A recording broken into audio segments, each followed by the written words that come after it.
Tielas com Tatiele Melo.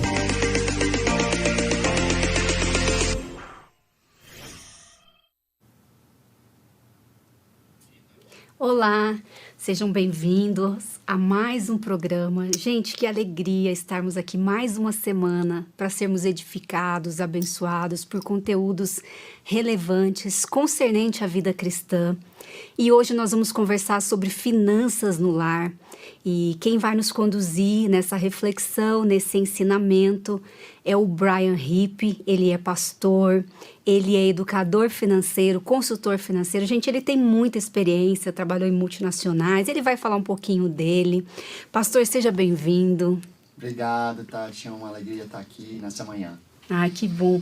Pastor, fala primeiramente de você. Fala um pouquinho, se apresente para o pessoal que está em casa, conhecer um pouquinho do que você já fez, do que você já faz. Sim, sim. Bem, uma coisa que sempre perguntam quando olham para mim e vê meu nome é assim, você é brasileiro ou não é, né? Então eu gosto sempre de compartilhar e dizer que sim, eu nasci no Brasil. Meus pais vieram para o Brasil como missionários em 1974. E no final daquele ano eu nasci, fui criado no Brasil, educado aqui em escolas normalmente bilíngues, né? Cresci então no lar cristão, morei fora uma época, sou casada com uma brasileira, né? Tenho 3 filhos. E como você disse, sou pastor, né, ainda na Igreja Nazareno, mas também sempre trabalhei como executivo. Então, trabalhei para multinacionais aqui no Brasil durante muitos anos. E desde 2019 estou na carreira solo aí como empreendedor nessa área de educação financeira e planejamento financeiro. Sim. Pastor, essa parte de educação financeira é uma coisa que você escolheu? Eu gostava de fazer cálculo, gosto dessa parte de planejamento, ou é algo que aconteceu, a vida foi conduzindo? Boa pergunta. Eu diria que fui escolhido, né? Então aconteceu, porque sempre gostei de números, né? Mas durante o decorrer da minha vida, tanto pastoral como também dentro com membros da família, pessoas me procuravam para falar assim, poxa, parece que vocês conseguem se organizar financeiramente, nos ajuda porque a gente não está conseguindo. Então, durante muito tempo, de forma assim, voluntária, ajudei pessoas, casais, famílias a se organizar. E aí, em 2019, tomei essa decisão de virar a chave e fazer isso realmente como também um trabalho. Que bonito, é um dom mesmo, né? Aquilo que as pessoas reconhecem, né? É uma habilidade. Pastor, e o que é educação financeira? Então, educação financeira é interessante, né? É algo que passa por, assim, a gente entender realmente como é que a gente entende dinheiro, né? O que é dinheiro, né? O que é a riqueza, o que é finanças, e depois a educação disso, de como é que isso se aplica nas nossas vidas. Porque o dinheiro passa por todas as áreas da vida, né? Então, algumas vezes surge a dúvida, mas a diferença entre educação financeira, por exemplo, e consultoria financeira. E eu costumo dizer que a educação é aquela parte onde nós estamos aprendendo como deveríamos nos comportar. Sim. Tá? E a consultoria é muito mais esse olhar de, tá, mas eu não estou conseguindo, me ajude então a caminhar isso, né? Ou ir além daquilo que eu tenho conseguido através da própria educação fazer. Então eu acho que a educação é muito essa parte de entender quais são os comportamentos, as técnicas e como é que eu posso aplicá-las. Bom, minha cabeça, assim, fiquei querendo fazer 2 perguntas ao mesmo tempo. A primeira, você falou, entender o que é dinheiro. O que é dinheiro? Essa é uma pergunta filosófica, de certa forma, né? E fundamental entender. Muito mais do que uma definição, vamos dizer, técnica, é a pessoa pensar sobre o que é dinheiro para ela, né? Eu costumo usar uma analogia que eu acho que ajuda a exemplificar isso, de uma árvore, né? Pense sobre a sua crença sobre dinheiro, ela leva você a um processo, né, de decisões que vai dar um fruto. E quando a gente olha para a vida financeira, né, imagine assim, a dona de casa, o casal, está olhando para a sua vida financeira e algumas vezes está falando, poxa, tá legal a vida financeira, né? Ela está vendo o fruto, o resultado de crenças que levaram essas pessoas a ter valores e comportamentos que trouxe esse fruto. Do mesmo jeito, quando está atrapalhado, está endividado, muitas vezes vê só a ponta lá, a situação que se encontra, mas não consegue identificar como é que chegou lá. Tá? As causas, As seria? causas por trás disso. Então, eu gosto de falar que, assim, nós que, pelo menos eu, né, não sou um conhecedor muito de árvores, essa parte, eu não sei, olhando para uma árvore, qual fruto que ela vai dar, a não ser que o fruto esteja lá. Ah, eu vejo uma maçã, então eu sei, né? Vejo uma laranja, eu sei. Na área financeira, muitas pessoas olham e falam, estou bem financeiramente, estou endividado. Eu consigo ver isso, mas eu não consigo olhar para trás e na raiz entender. Então, crenças sobre dinheiro, eu costumo dizer, é como as raízes da árvore. É de onde vai passar todo o alimento. Né? Todo mundo tem crença, Todo pastor. mundo tem crenças. Crenças como, por exemplo, o dinheiro é segurança, o dinheiro traz sucesso, o dinheiro traz significado. São crenças São sobre crenças. dinheiro. Né? Então, E elas determinam ou influenciam na nossa maneira de lidar com o dinheiro, é isso? com certeza. Eu vou dar um exemplo. Se a gente pensar assim que uma crença sobre dinheiro é que ele está ali para a questão de sucesso, né? Então, eu vou olhar para o dinheiro e pensar o seguinte, meu sucesso depende de eu ter muito dinheiro. Né? E isso vai influenciar o que tem valor para mim. Então, eu vou valorizar pessoas que trazem sucesso. Eu vou olhar para relacionamentos em termos do sucesso que pode me atribuir. E aí eu começo a ter comportamentos de incluir certas pessoas, excluir outras, de tomar decisões sobre carreira, não com base naquilo que eu acredito que eu faça bem, mas aquilo que vai me pagar mais, né? Então, todas essas crenças de que dinheiro traz sucesso começam a influenciar decisões no dia a dia que eu estou tomando, que pode me levar lá na frente a perceber o seguinte, porque eu escolhi uma carreira que pagava bem, eu não faço isso com excelência, porque meus talentos não estavam alinhados com isso. Tá? Sim. Ou talvez eu até ganhe bem fazendo isso, mas eu sinto que a minha vida é vazia. Né? E aí eu descubro o seguinte, na verdade eu não tenho sucesso. Aquilo que eu imaginava que eu ia conseguir com o dinheiro, na verdade escapou de mim. Sim. Então, Pastor, você que conviveu com duas culturas diferentes, né? Americana, brasileira, e o que você poderia dizer da nossa forma, nós brasileiros, de lidarmos com o dinheiro? É muito diferente de outras culturas? E também o que eu percebo é assim, que houve uma mudança, né? Se falava muito pouco de finanças e agora, de repente, está se falando muito de finanças, de investimento. Ao que a gente pode atribuir essa mudança? É educação? Não é educação isso? O que é? Existe uma questão, acho que, cultural, né? Então, se a gente voltar lá nas raízes da cultura brasileira, somos uma nação que as pessoas vieram para esse país para extrair seus recursos e levar para a Europa, por exemplo. Né?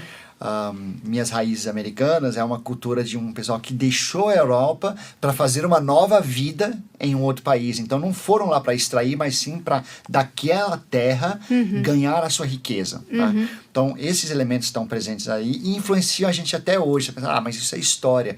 Mas existe, muitas vezes, uma mentalidade brasileira do ganhar no curto prazo.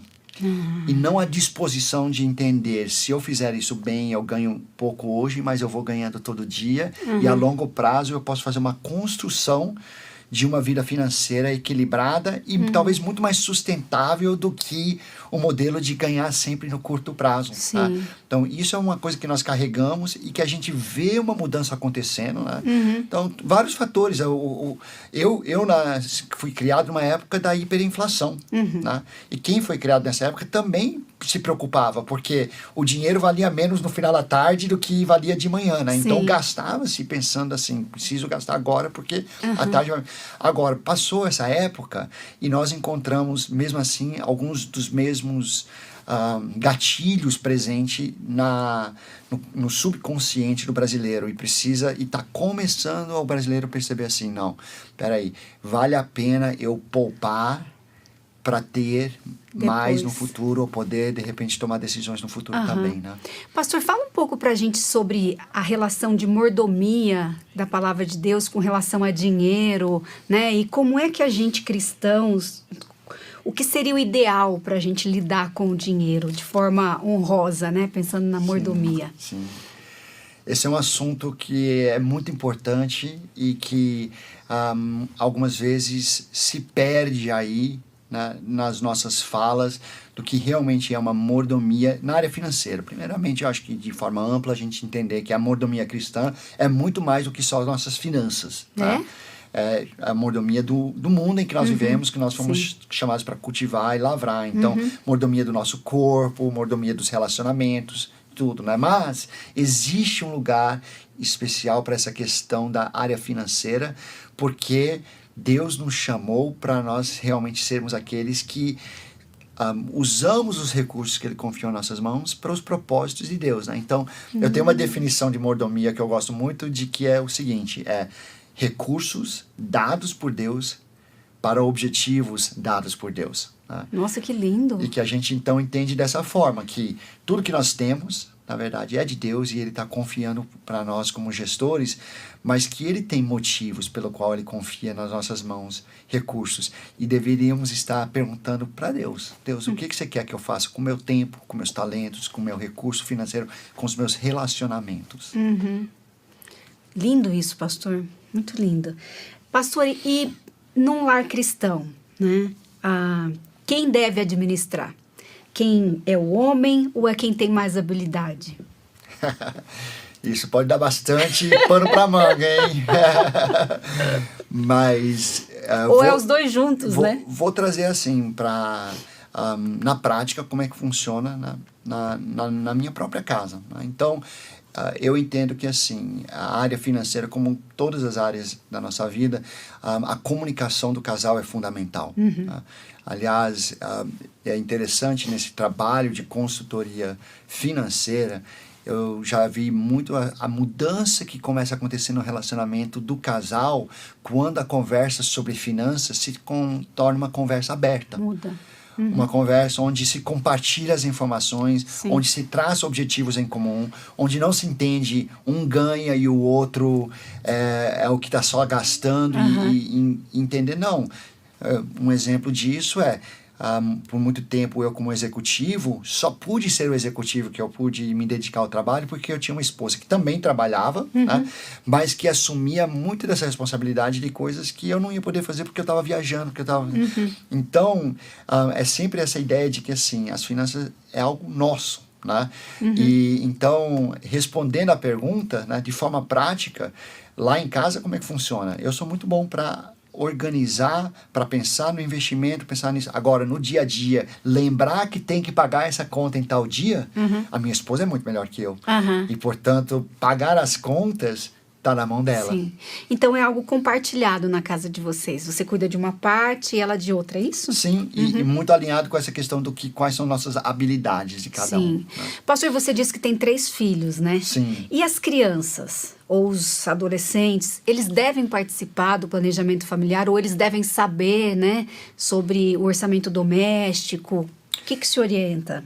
É interessante que teve um estudo de uma organização chamada PISA, que identificou que, primeiramente, as famílias brasileiras estão muito atrasadas, os filhos de brasileiros estão muito atrasados comparado com outros países em termos de educação financeira. Isso está melhorando, mas ainda estamos, né, num ranking de 20 países, estávamos em 17º lugar. Uau. Quanto a isso, né? Mas olha que interessante, um dos dados que foi identificado, que quando a educação financeira acontece no lar, essas crianças têm resultados 27% melhor do que outras crianças. Então, a importância dessa educação financeira começar na casa. Começar na casa não somente com conteúdos teóricos, mas principalmente na prática. Né? E isso vai moldar as crenças dela, né? Porque você falou que a gente tem crenças, né? Sim. E as crenças, elas são criadas ali na infância, né? Então, se você traz o seu filho participando, você está criando uma crença talvez diferente, né, para lidar com o dinheiro do que a gente teve, né? Sim. E como, pastor, uma família que deseja começar agora a incluir os filhos na questão de educação financeira, como eles devem fazer? Então, depende muito da idade dos filhos. Né? Tá. Então, vou exemplificar isso. Com o nosso filho mais velho, que hoje está com 19 anos, nós começamos com 4 anos de idade. Nossa. Dando para ele R$4, ensinando ele. R$1 você vai guardar, para longo prazo, R$1 você vai guardar para algo de médio prazo, R$1 você vai gastar no que você quiser e R$1 você vai dizimar e ofertar. E com R$4, né? E você pensa, poxa, mas fazer o que com R$4? Mas para uma criança de 4 anos, o que ela precisa? Ela não precisa daquele dinheiro, ela não precisa comprar nada. Sim. A nossa preocupação não era da condição dela se sustentar ou de alguma forma, mas era ensinar que você separa dinheiro para propósitos diferentes, você carimba dinheiro. Então, ensinar isso. E carimbar, ensinar para quais são as coisas importantes a você estar pensando. Então, dizimar e ofertar, generosidade está entre esses. Ah, mas R$1 de 4 é 25%, é isso mesmo? A porcentagem não é importante nessa idade. Sim. Né? Aliás, eu diria que a porcentagem é menos importante em qualquer idade, né? Mas a formação do coração que acontece numa criança de 4 anos leva ela para depois 6 anos, para depois em algum momento você pensar numa mesada mesmo, em atividades, até ela ter o primeiro trabalho e você ensinar ela a guardar uma grande parte disso para investir para o futuro. Então, cada fase você vai ensinando diferentes elementos importantes. Nossa, eu achei isso incrível, pastor. Eu achei fantástico. Pastor, agora para quem está passando por um momento de dívida, de repente perdeu a mão ali, como essa pessoa começa a organizar para sair dessas dívidas? Quais são as dicas práticas? Depois a gente vai falar, gente, olha, ele tem cursos de educação financeira, ele vai mostrar para vocês, então fique aí, hein? E compartilhe esse link com outras pessoas que você sabe que esse conteúdo pode ajudar. E aí, pastor? Pois bem, isso daí é a realidade de 65% da população brasileira de ter, assim, dívidas, né? Ou tá pagando prestação, né?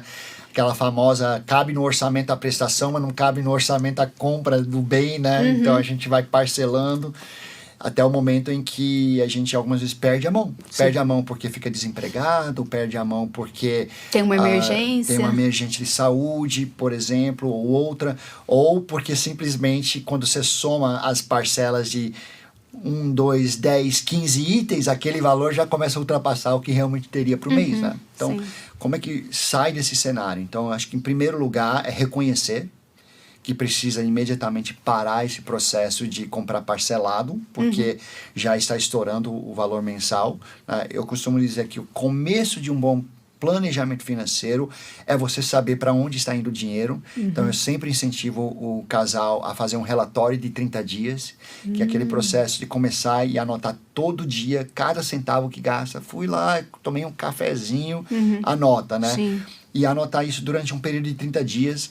Muitos casais falam, mês que vem eu começo. Então, eu sempre digo, não importa o dia que você começa, porque você vai rodar 30 dias. Então, se você começar no dia 3 e até o dia 2... Não precisa esperar o dia 1º, né? Não, comece já. Né? Comece já. Precisa saber para onde está indo o dinheiro. Eu tive essa experiência com a minha esposa a gente estava para fazer uma mudança de vida, fazer um relatório de 30 dias e nós identificamos que se simplesmente reduzíssemos o comer fora, nós íamos ter uma sobra no nosso orçamento. E é isso que a gente está buscando. A pessoa que está endividada está buscando o quê? Uma margem.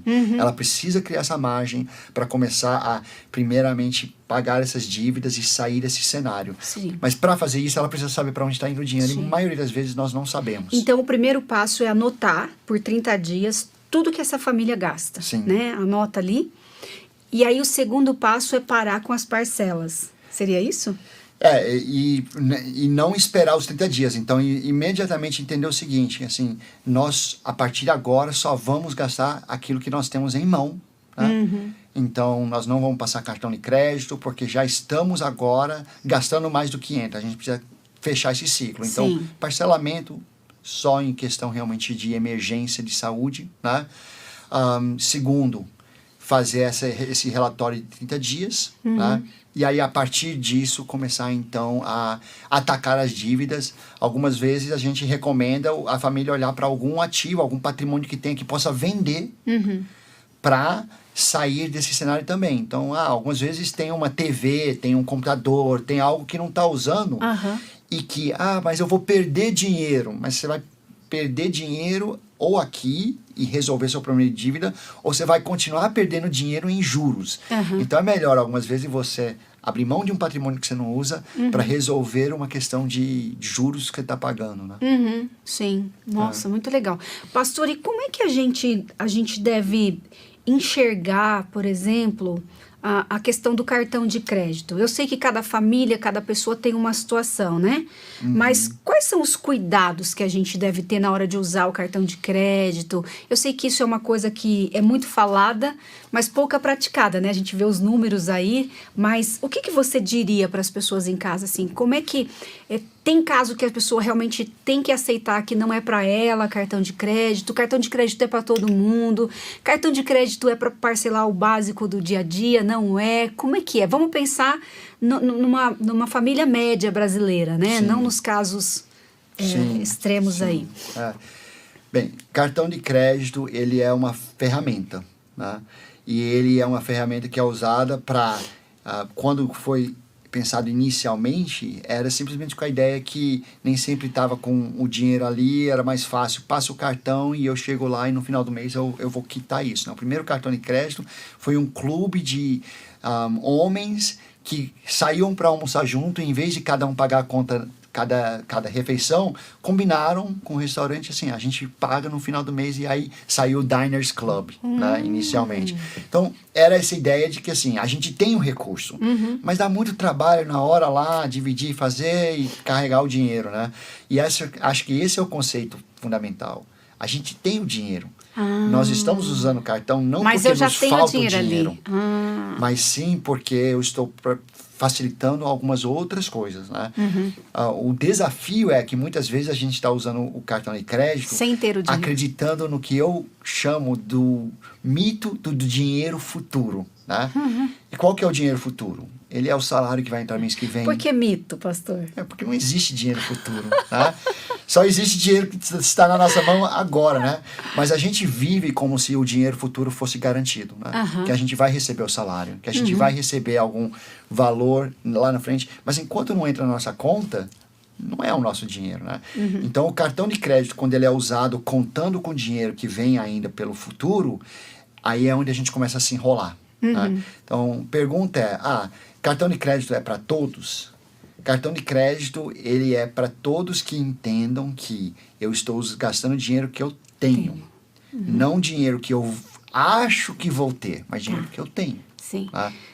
Pastor, uma pergunta.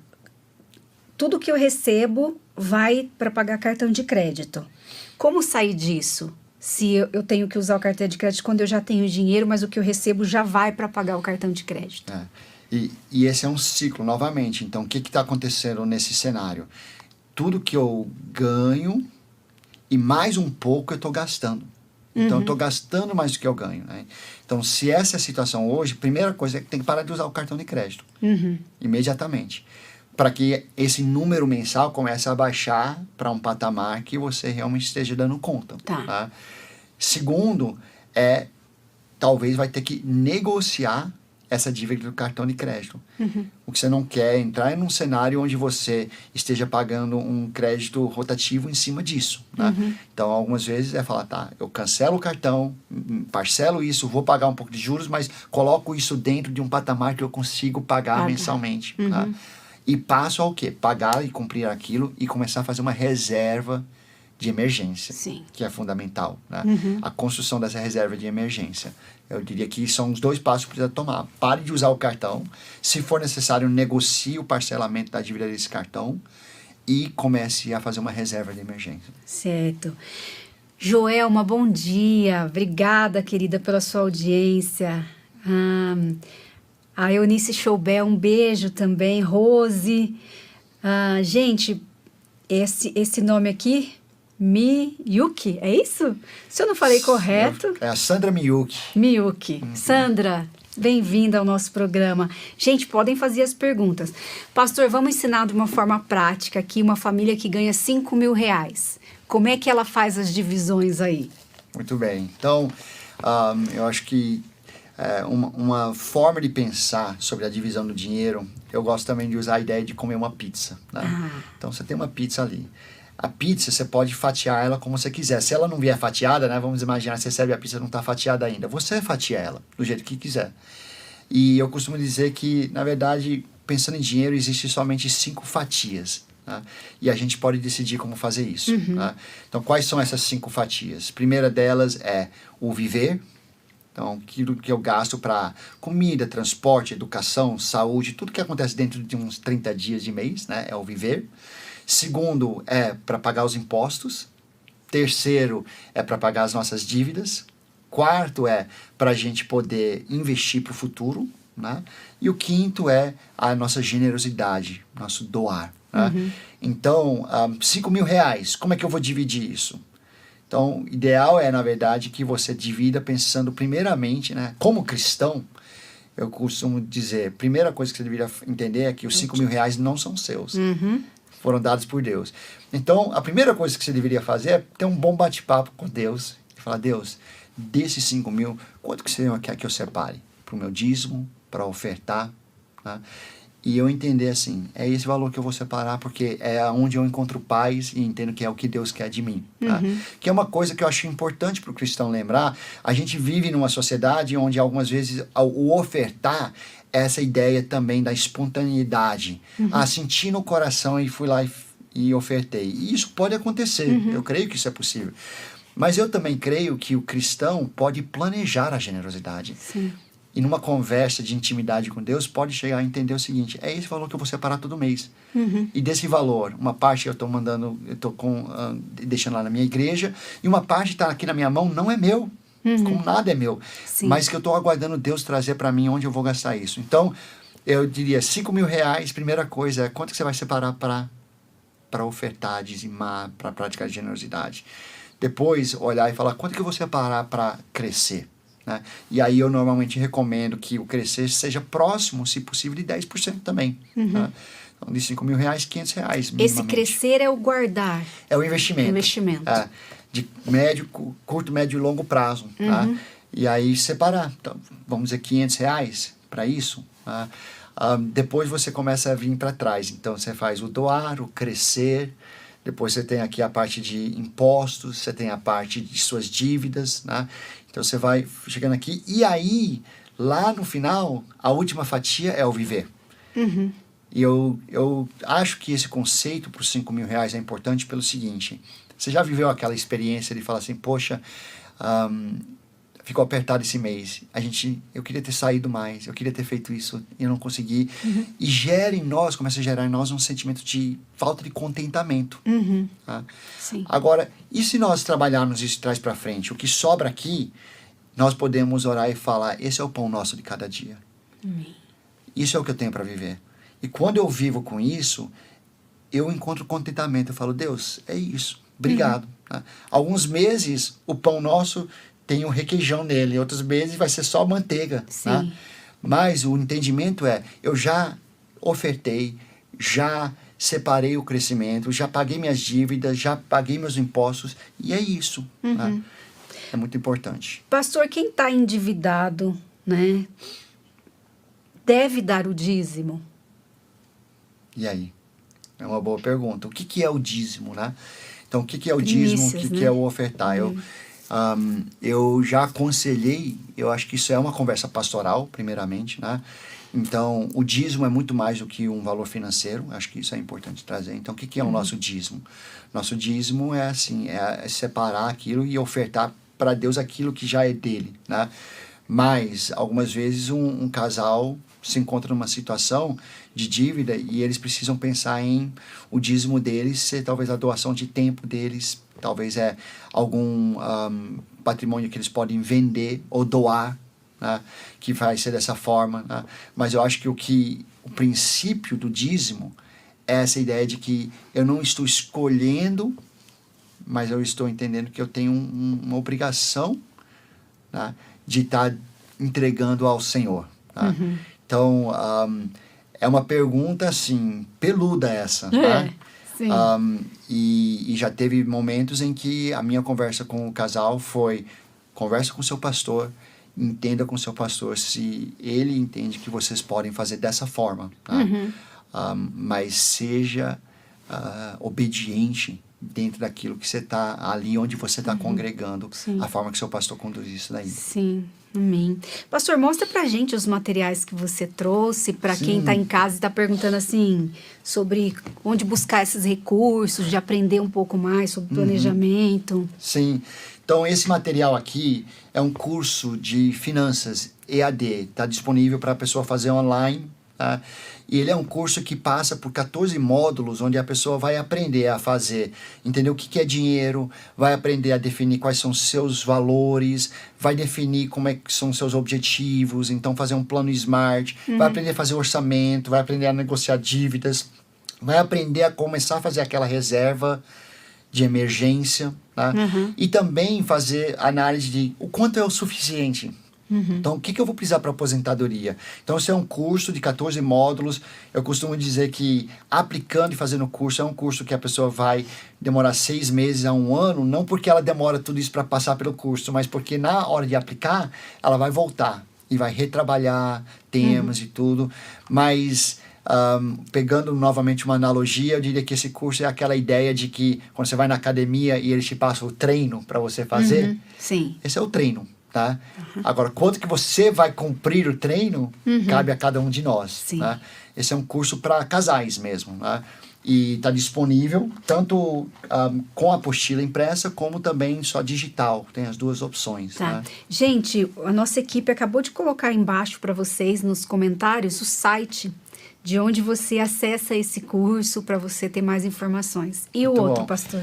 E esse material aqui é um curso para alunos de ensino médio, que hoje algumas escolas cristãs no Brasil estão usando esse material, e também existe a oportunidade para quem está fazendo homeschooling usar isso. Então, hoje ele está disponível através do site da Classical Press. Você pode comprar o kit, que é a apostila do professor e do aluno, ou só do aluno, no caso de escolas que vão comprar várias, né? Mas esse curso são 6 módulos, e onde alunos vão aprender fazer a parte financeira, então como é que faz o orçamento, como é que toma decisões financeiras, mas também os princípios bíblicos. A ideia de que somos mordomos.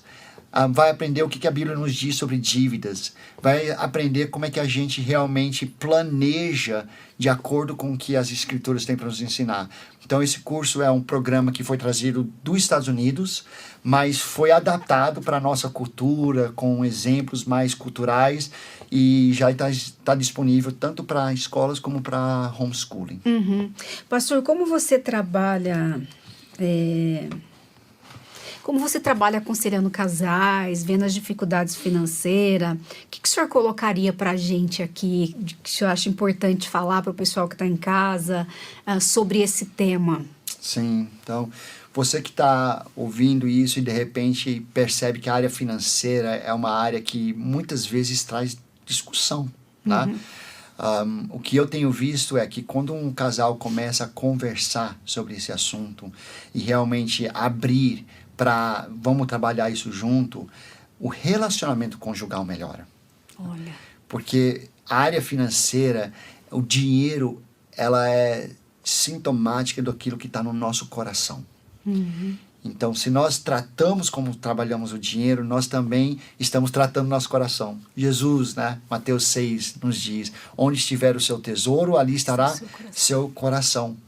Então, se a gente não diz, Jesus não disse assim, onde tiver o seu coração, para lá vai seu tesouro. Não, ele disse o contrário, onde tiver o seu tesouro, para lá vai seu coração. Tá? Então, quando o casal começa a partir do seu entendimento de caminhada com Deus, praticar boa gestão financeira, conforme a vontade de Deus, adivinha o que acontece com o coração? O coração vai para a vontade de Deus. Tá? E eles, então, caminham melhores juntos. Então, eu recomendo realmente casais, e eu já tive essa experiência, casais com quem eu estava fazendo consultoria, eu percebo nitidamente, depois da 3º, 4º encontro, eles estão falando melhor. E eles falam, nossa, a gente agora está compartilhando, está desafiando um ao outro, incentivando um ao outro, muda a dinâmica do relacionamento, tá? Porque eles estão deixando aquele assunto que muitas vezes era, não vamos falar sobre isso porque sempre dá briga, para vamos falar sobre isso, mas vamos fazer de forma saudável. Sim. E também, né, pastor, vem cada um com a sua educação, com os seus traumas, né? De repente um casal, uma pessoa que passou sempre necessidade, com uma outra que de repente teve uma vida muito mais regrada, abastada. Então, essa conversa também vai fazer você entrar no mundo do outro, né? Entender a dor do outro, né? Com certeza. E pastor, para quem está passando aí por um momento que está desesperado, a gente sabe que muitas pessoas até se suicidam, né? Por questões financeiras. Sim. Teve um período que era uma das maiores causas de divórcio, né? Era a situação financeira.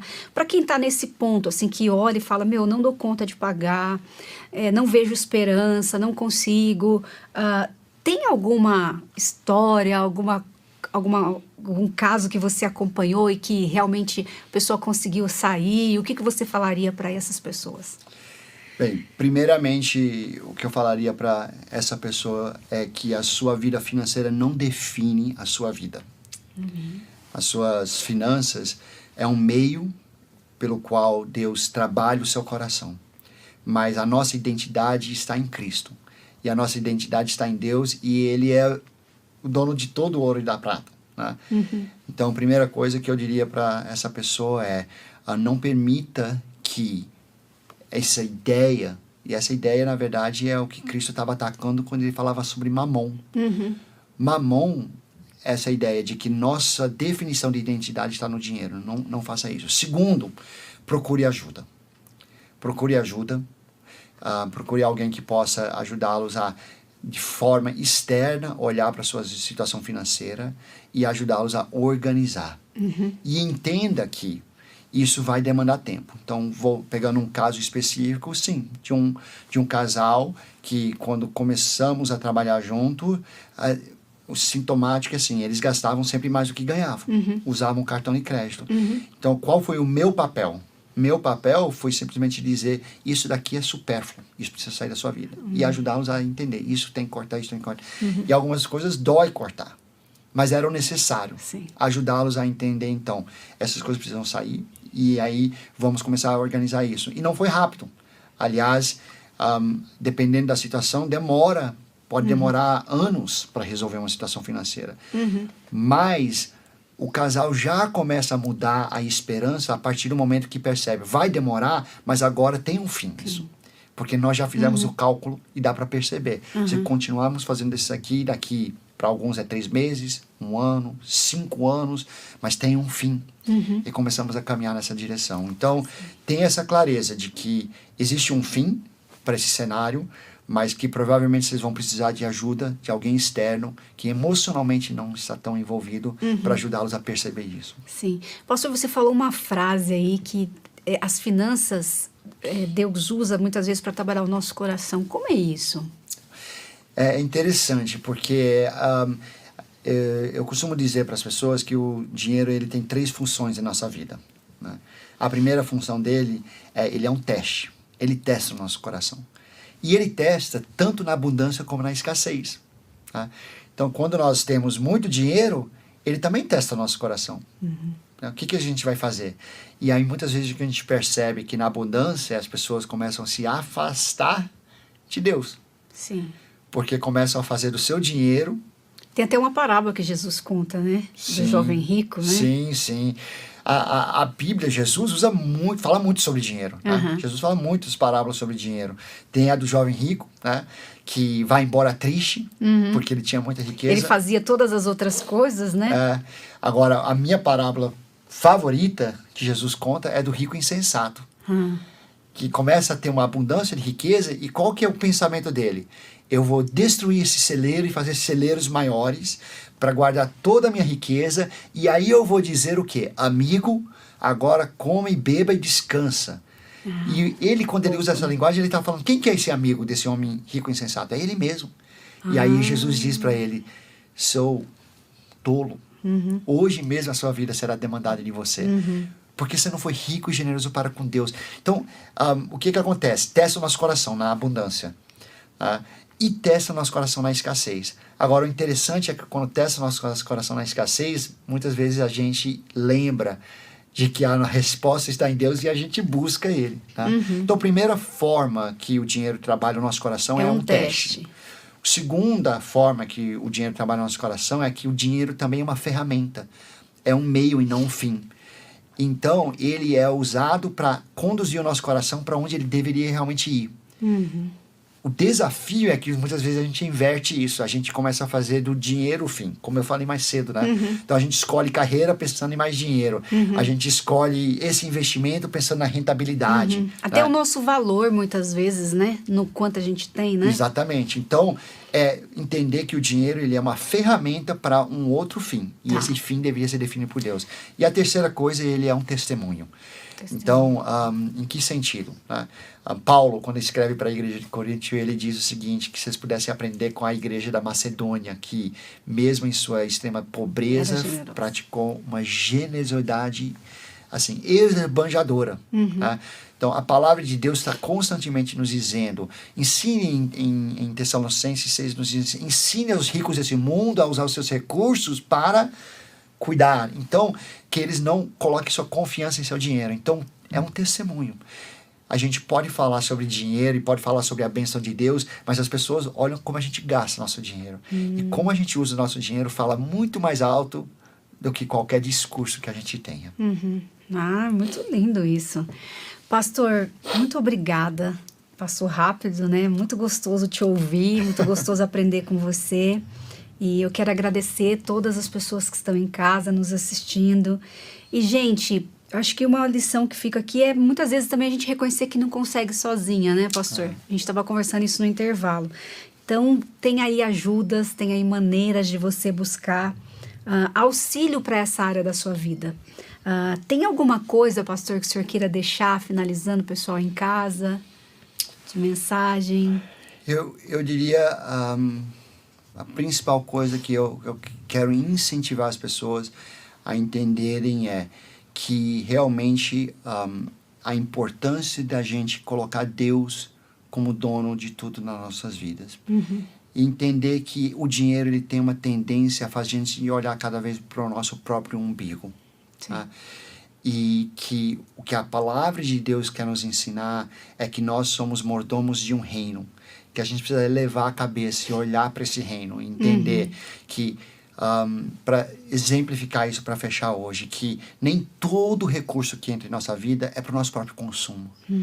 Que Deus coloca coisas em nossa vida que, na verdade, Ele está contando que nós vamos distribuir isso. Sim. E que algumas vezes a gente entristece a Deus pelo fato que a gente entende que tudo que chega para nós, né, nesse mundo de prosperidade, essa ideia de que tudo que vem para mim é para minha própria bênção, uso, né? Meu próprio uso.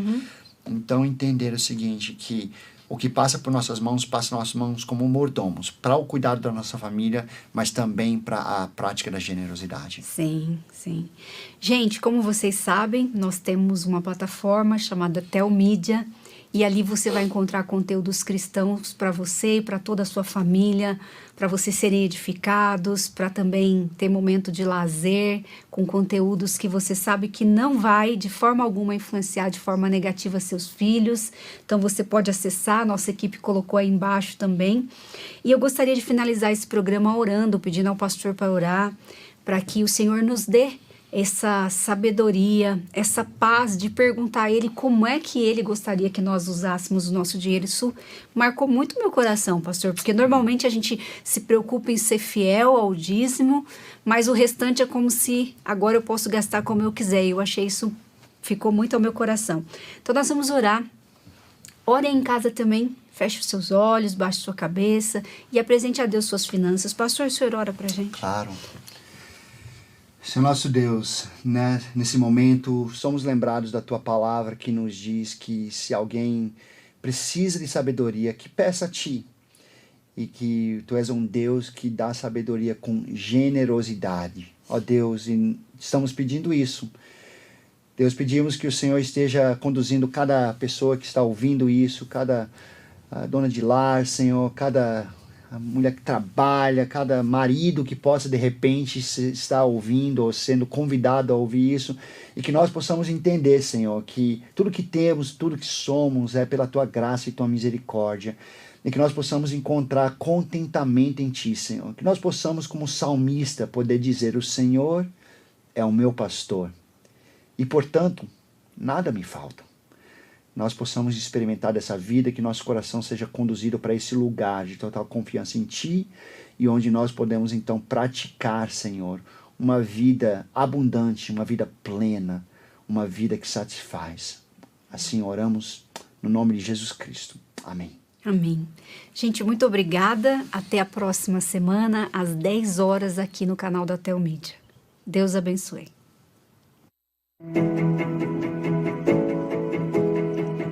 Tati e Elas, apresentação.